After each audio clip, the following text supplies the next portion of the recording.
जय हिंद जवाहर सभी साथियों के लिए। तो आज हम बात करने वाले हैं यूपीएसआई और यूपी कांस्टेबल में आपके कौन कौन से डॉक्यूमेंट लगेंगे और किस तारीख के होने चाहिए। भर्ती के पहले के या भर्ती के मतलब आवेदन के पहले के आवेदन की लास्ट तारीख के बीच के होने चाहिए, वो हम आपको बताने वाले हैं इस वीडियो के माध्यम से। जो भी डाउट है आपके सब क्लियर हो जाएंगे। तो स्टार्ट करते हैं वीडियो को। तो जैसे कि यूपीएसआई और यूपी पुलिस में लगने वाले डॉक्यूमेंट की लिस्ट है। जैसे सबसे पहले अगर बात कर लेते हैं क्या क्या डॉक्यूमेंट लगेंगे, चाहे वो यूपी पुलिस हो यूपीएसआई। देखो सबसे पहले क्या अगर इसमें क्या लगेगी, आपकी हाई स्कूल की मार्कशीट लगेगी। फिर इसके बाद क्या लगेगी, इंटर की मार्कशीट लगेगी। अगर आप मतलब कांस्टेबल का फॉर्म भरना है तो आपके पास सिर्फ हाई स्कूल और इंटर होना चाहिए। अगर आप यूपीएसआई का भर रहे हैं तो आपको ग्रेजुएशन चाहिए। क्या चाहिए, ग्रेजुएशन चाहिए। अब अधिमान्य अर्हता क्या होती है, तो इसका मतलब ये रहता है कि अगर आपके पास एनसीसी है, ओ लेवल है या कोई भी सर्टिफिकेट है आर्मी से रिलेटेड, तो आप इसको यहाँ लगा सकते हैं। ये कब फायदा देता है, जैसे कि अगर आपके साथी के और आपके नंबर सेम आ गए, जैसे मान लो उसके नंबर आ गए हैं मान लो 210 और आपकी भी 210 आ गए हैं कांस्टेबल में, तो ऐसा होगा पहले जिसके अधिमान्य अर्हता होगी या एनसीसी होगा या ओ लेवल होगा, तो उसको प्राथमिकता पहले दी जाएगी, आपको बाद में दी जाएगी। तो उसका हो जाएगा और आपका नहीं होगा।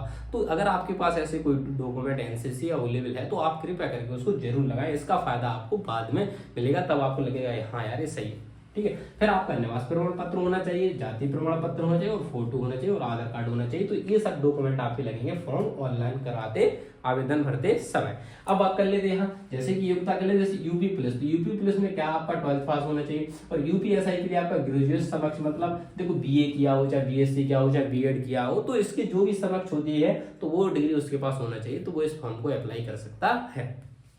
अब बात कर लेते जनरल की, तो जनरल के लिए क्या लगता है, देखो जनरल के लिए जाति प्रमाण पत्र होता नहीं, इसके लिए सिर्फ एक ही चीज होता है, वो होता है निवास प्रमाण पत्र। क्या होता है, निवास प्रमाण पत्र। तो निवास प्रमाण पत्र आप सब जानते हो कि 1 साल या 2 साल पुराना है तो वो भी चल जाता है, और अगर आप नया बनवा लेंगे तो वो ज्यादा अच्छा रहेगा। जैसे कि आप बनवा लेंगे 1 अप्रैल के बाद, 1 अप्रैल 2025 का अगर आप बनवा लेते हैं तो ये आपका और अच्छी बात है। अगर नहीं बनता तो आप निवास प्रमाण पत्र आराम से लगा सकते हैं। 1 साल या 2 साल पुराना है तो कोई प्रॉब्लम आपको नहीं होगी 1 साल तक का। ठीक है।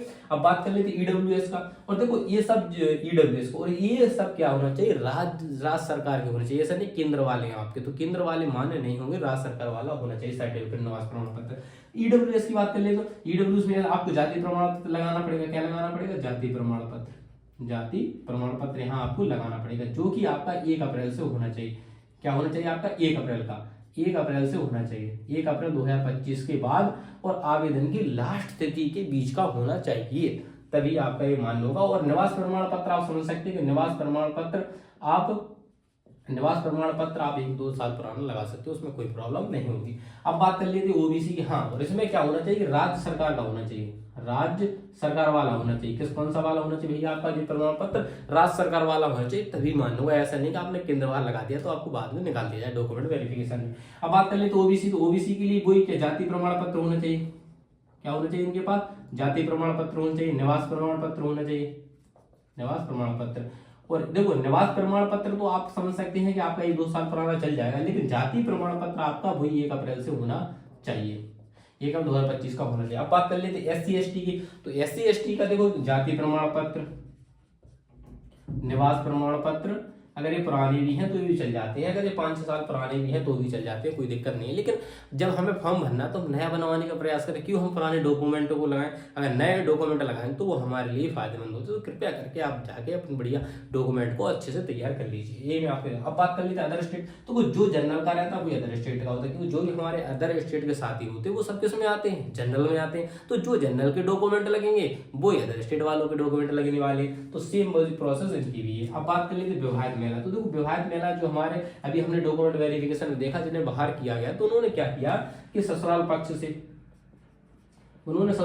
से क्या लगा दी, डॉक्यूमेंट लगा दिए थे। तो ससुराल पक्ष से आपको भैया अगर आप एससी एसटी या ओबीसी या ईडब्ल्यूएस के हैं और आप आरक्षण लेना चाहते हैं, तो आरक्षण के लिए आपको क्या करना पड़ेगा कि आपको जो आपके पिता पक्ष होंगे, यानी पिता पक्ष का आपको सर्टिफिकेट पिता पक्ष के पक्ष से लगवाना पड़ेगा। जैसे आज जो भी निवास प्रमाण पत्र जाती है वो पिता पक्ष से आपको अपने पिताजी के वहां का लगाना पड़ेगा। आपने अगर ससुराल पक्ष का लगा दिया तो आपको आरक्षण नहीं मिलेगा, आप सीधे जाएंगे किसी जनरल में, आप सीधे जनरल कैटेगरी को आपको फाइट करना पड़ेगा। और देखो एक मेन डाउट इसमें क्या होता है, जैसे कि अगर मान लो आपने पुराने डॉक्यूमेंट लगा दिए, ठीक है, कभी ईडब्ल्यूएस वाले ने या ओबीसी वाले ने क्या किया, पुराने डॉक्यूमेंट लगा दिए। डॉक्यूमेंट से घाटा क्या होता है, उसने डॉक्यूमेंट लगा दिए पुराने, तो क्या होता है, अगर आपको फिर क्या करेगा, अगर वो मान्य हो तो सीधे आप कहाँ पहुंच जाओगे, जनरल कैटेगरी में। जब जनरल कैटेगरी में पहुंच जाओगे आप, और अगर आपको उस हिसाब से नंबर नहीं होंगे तो भी आप बाहर हो गए, और अगर नंबर हुई और आपकी उम्र नहीं हुई जनरल के हिसाब से तब भी आप बाहर हो। तो ऐसी गलती क्यों करें हम। तो जाति को निवास प्रमाण पत्र बनवाने वाला जा क्या रहा है, 100 150 200 रुपये लगेंगे,